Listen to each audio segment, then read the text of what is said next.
Bonjour tout le monde, donc on est rendu au jour 22 de mon défi, oui. Donc aujourd'hui, je suis encore dans la même place qu'hier. Et aujourd'hui, il y a une espèce de chose qui s'est infiltrée dans ma chambre. Je sais pas c'est quoi. Je pense que c'est un furet, mais je suis pas sûr. Donc aujourd'hui, j'ai écouté le film Le Château ambulant ou Howl's Moving Castle, si vous préférez le titre en anglais.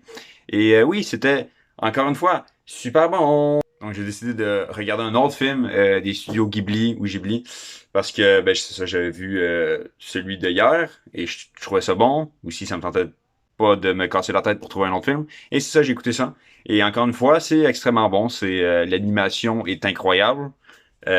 L'ambiance est incroyable aussi. La musique est folle. Encore une fois, je sais pas c'est qui a composé la musique, mais donnez-le-moi, s'il vous plaît, je pourrais-tu l'avoir? C'est ça, j'ai beaucoup aimé l'histoire.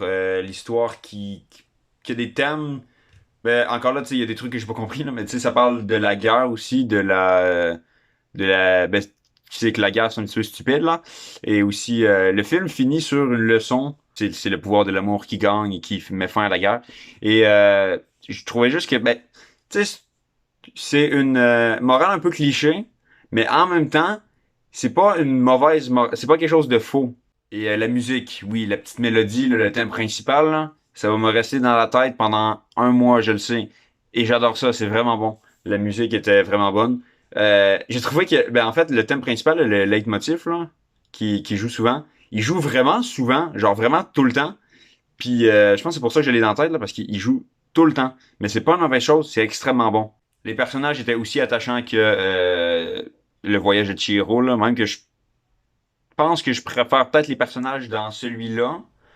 C'est ça, j'ai beaucoup aimé, tu sais, l'espèce de l'épouvantail là, qui fait juste sauter, puis il est juste genre, devant, il fait juste T-pose pendant tout le long. C'est incroyable, je l'ai beaucoup aimé. Aussi, je m'attendais que le personnage de Howl, ce soit l'espèce de personnage, comment je pourrais dire, tu sais, le prince de Disney un peu, là. Tu sais, celui qui est le personnage, le jeune homme parfait, là, tout ça. Mais il est un petit peu quirky, hein.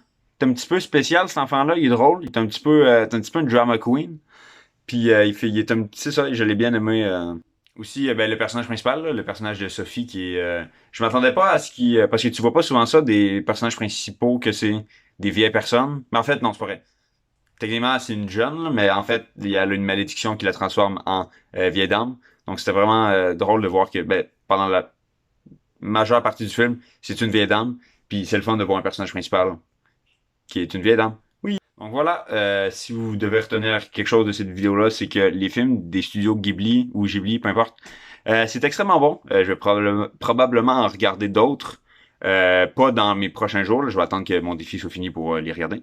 Mais c'est ça. Donc on se revoit demain pour un autre film. Dis au revoir, le petit animal. Dis au revoir. Non? Au revoir.